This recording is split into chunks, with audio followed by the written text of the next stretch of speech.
Day 2, Movement Camp. Here we are. We are so excited about today. Congratulations, you are up, you are moving. There is breath in your lungs today. Congratulations. God is going to use you. And last night was so good. It was so good. Ryan Leake did such an incredible job. He that was brought a the powerful house word. down. Yes. Well, I guess he brought all the houses down. Yeah, that's true. Wherever you were watching from. Are. And tonight, Pastor Chad Veach is going to bring an incredible word. We can't wait for you to hear it. Yeah, and so today, make sure that you guys are taking pictures, that you're posting them using our hashtag, because we want to know what is happening in your location, at your house, or in your community. Let us know. Because we're hearing all kinds of incredible stories about students serving everywhere, being the hands and feet of Jesus, making an impact, and that's what Movement Camp is really all about. Absolutely. But tonight, we've got some incredible options for you. CF students, we're going to have groups right after service, just like we would any other Wednesday, but we got a special late night option. Oh, do tell. Yeah, be prepared to be Ready. illuged. Oh, illuged. Illuged. I've never heard that word because before. we have illusionist Jared Hall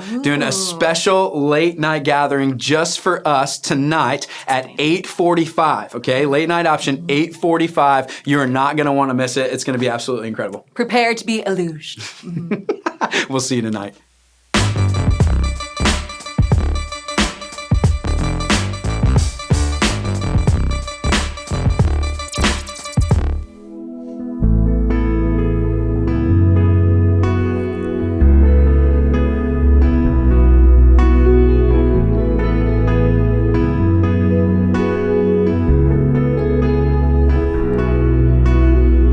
I was blind and broken, couldn't find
another in the fire, standing next to me. There was another in the waters, holding back the sea. Should I ever need reminding of how I've been set free, there is a cross that bears the burden, where another died for me. There is another in the fire.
Hi friends, it's your favorite counselor, John A. So glad to be here with you today playing a little game we like to call Balloon Roulette. Now I've got my contestants behind me, a couple of my close friends, so come on with us as you see how we play this game. Well, welcome to the Balloon Roulette table. We've got our contestants behind us, and our first contestant is gonna go ahead and take a spin. Whatever balloon it lands on, they will then have to hold over their head and slice open with its contents spilling all over their bodies. Say what? Shall we get started?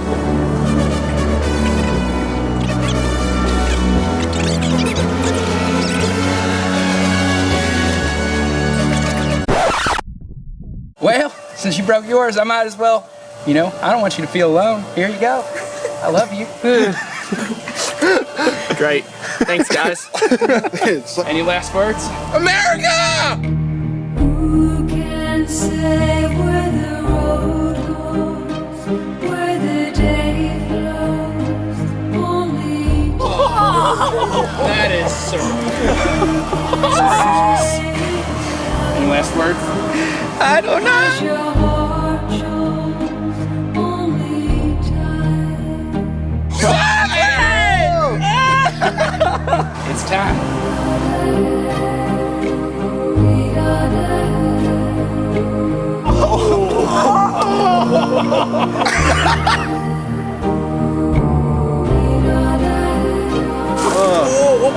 Let's catch up. On. All right. It's time to sing.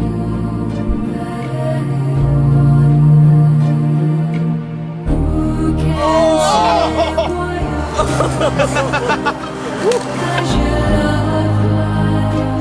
Only time. What is wrong with you? Well, friends, that's a little game we call Balloon Roulette. We hope you guys are having a good one. Enjoy camp.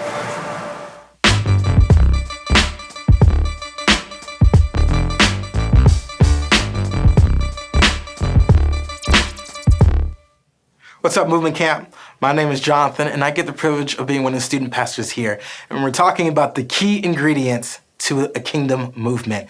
And prayer is one of the most critical ingredients to that movement. Here's what we know. Every student can propel the movement forward through prayer by recognizing these two truths. And the first is this: prayer is simple. Prayer sometimes feels complicated, right? Like there's these sets of rules that we have to somewhat follow. Like do I have to stand or should I be kneeling? What do I do with my hands? Do I put them together? Do I clench them together? Like what do I do with these things? Or how do I even address God? Am I like, yo, what up, G? Or is that too, like, do I need to say, oh, prodigious deity, thank you for this auspicious moment? Like prayer can seem complicated, but really prayer is simple. Prayer is a conversation with God.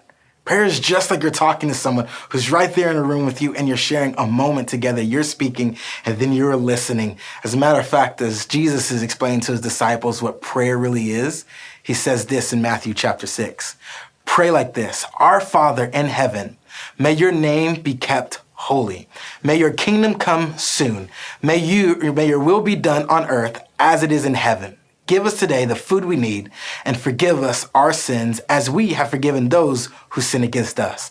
And don't let us yield to temptation, but rescue us from the evil one. You see, Jesus is modeling to his disciples that prayer doesn't have to be this great complex thing, but it's simple. It's a conversation. And maybe you hear that and you're still like, I don't know how to say it or what to say. You can still use the same model that Jesus used by remembering the acronym PRAY, P-R-A-Y. P stands for praise. Jesus starts by saying, Our Father in heaven, may your name be kept holy. And that's just a way of praising God. And as you pray, you can also praise and say, God, you're great. You're awesome. Thank you. The next one is R, which is request. And this is just the opportunity for you to make the request for you or for someone else. And it doesn't matter how small it is or how great it is. The request is saying, God, you are awesome. So therefore, I'm requesting this from you. Jesus says, give us today the food that we need. A is admit. Let's be honest. We all make mistakes. We all have this moment of where we fall short of what we should have done. And just like in any relationship, when you make a mistake, you confess it. And part of Jesus' prayer, he says, and forgive us our sins as we have forgiven those who sin against us. And that's just admitting, God, I've messed up, forgive me. and help me to forgive the other people. And why is to yield. Jesus says, and don't let us yield to temptation, but rescue us from the evil one. Yielding is just this idea that when we yield to God, when we say, God, you are really the person that's in charge of my life, I surrender completely to you, it helps us not to yield to temptation. See, it's that simple. P-R-A-Y. Prayer doesn't have to be complicated. Prayer is simple.